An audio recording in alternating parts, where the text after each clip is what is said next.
এই মায়েদের চোখের জল হয়তো মুছে যাবে, বন্ধ হয়ে যাবে বিলাপের সুর আর আর্তনাদ, কিন্তু প্রিয় সন্তান হারানোর শোক কি ভুলতে পারবে এই মায়েরা? না, সবার শোক কেটে গেলেও পৃথিবীতে সন্তান হারা মায়ের শোক কখনোই কাটে না। বুকের ভেতর চাপা কষ্ট আর চোখের কোণে গোপন ব্যথার অশ্রু নিয়েই গোটা জীবন কাটিয়ে দেবেন এই নিষ্পাপ শিশুর মায়েরা। স্বাস্থ্য অধিদপ্তরের তথ্য মতে দেশে হাম ও হামের উপসর্গ নিয়ে গত 15 মাস থেকে এ পর্যন্ত মোট মৃত্যুর সংখ্যা দাঁড়িয়েছে 352 জনে। এর মধ্যে পরীক্ষায় প্রমাণিত হামে মৃত্যু হয়েছে 61 জনের এবং হামের উপসর্গ নিয়ে মারা গেছে 291 জন। সময়ের পরিক্রমায় দেশের সকল বিভাগ আর জেলায় বেড়েছে হামের সংক্রমণ। দিন দিন বাড়ছে শিশু মৃত্যুর মিছিল, শূন্য হচ্ছে মায়ের বুক, কিন্তু অনেকেই বলছেন সরকার আছে চুপ। 22 এপ্রিল ত্রয়োদশ জাতীয় সংসদের প্রথম অধিবেশনের 19তম দিন প্রধানমন্ত্রী তারেক রহমান হাম বিষয়ে এক প্রশ্নের উত্তরে বলেন, আমরা যেই অন্তর্বর্তীকালীন সরকারকে সমর্থন দিয়েছিলাম দেশে একটি সুষ্ঠু, সুন্দর, নিরপেক্ষ নির্বাচন করার জন্য, দুঃখজনকভাবে সেই অন্তর্বর্তীকালীন সরকারের সময় শিশুদের হামের টিকা গত কয়েক বছর ধরে বিদেশ থেকে আমদানি করা হয়নি এবং স্বাভাবিকভাবেই যখন এই সমস্যাটি দেখা দেয় খুব দ্রুততার সাথে, এখানে আমাদেরকে বলতেই হবে মাননীয় স্পিকার, ইউনিসেফ আমাদেরকে, বাংলাদেশকে অনেক হেল্প করেছে এই ব্যাপারে। দ্রুত তারা হামের যে ভ্যাকসিনেশন সেটি খুব দ্রুততার সাথে পাঠিয়ে যায়, যার ফলে আমরা ওষুধগুলো পেয়েছি এবং প্রায় 2 কোটি শিশুকে এই হামের ভ্যাকসিনেশন আমরা দিব।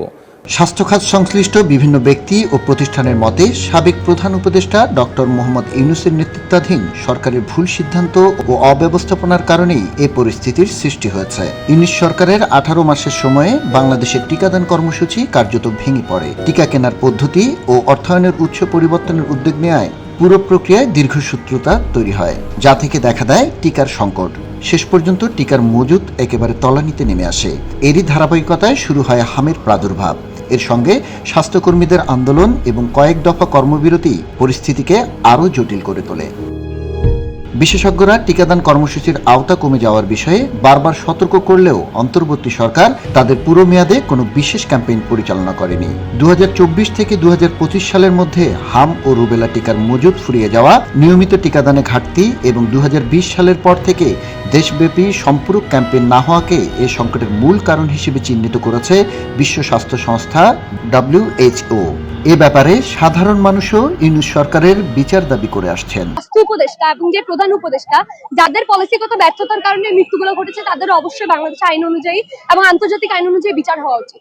একটি দেশে সবচেয়ে নিরাপদ থাকবে শিশুরা, সেখানে শিশুদেরকে আমরা একটা ভয়ঙ্কর পরিস্থিতির মধ্যে ফেলে দিলাম এবং এই যে অসংখ্য শিশু, মানে সরকারি সূত্র মোতাবেকই 300+ বা অন্যান্য সাধারণ মানুষ তো বলছেন অসংখ্য শিশু মারা গেছে, যাদের রিপোর্ট বাংলাদেশে এখনো আমরা দেখতে পাচ্ছি না। এই যে শিশুর মৃত্যু, এই যে করুণ মৃত্যু, এই মৃত্যুর দায় ডক্টর ইউনূস, তার উপদেষ্টা মণ্ডলী, বিশেষ করে স্বাস্থ্য উপদেষ্টা নূরজাহান এবং স্বাস্থ্য মন্ত্রণালয়ের কর্মকর্তারা। সরকার আসবে, সরকার যাবে, কিন্তু সরকারের ভুল সিদ্ধান্তের কারণে যে নিষ্পাপ শিশুগুলো অকালে ঝরে পড়ল, তারা কি আর ফিরে আসবে? না, ফিরবে না, এটাই সত্য। কিন্তু যে মায়েদের বুক শূন্য হলো, তাদের কি বলে সান্ত্বনা দেবে সরকার? সেই ভাষা কি জানা আছে? খবরের কাগজ, নিখাদ, নির্ভীক, নিরপেক্ষ।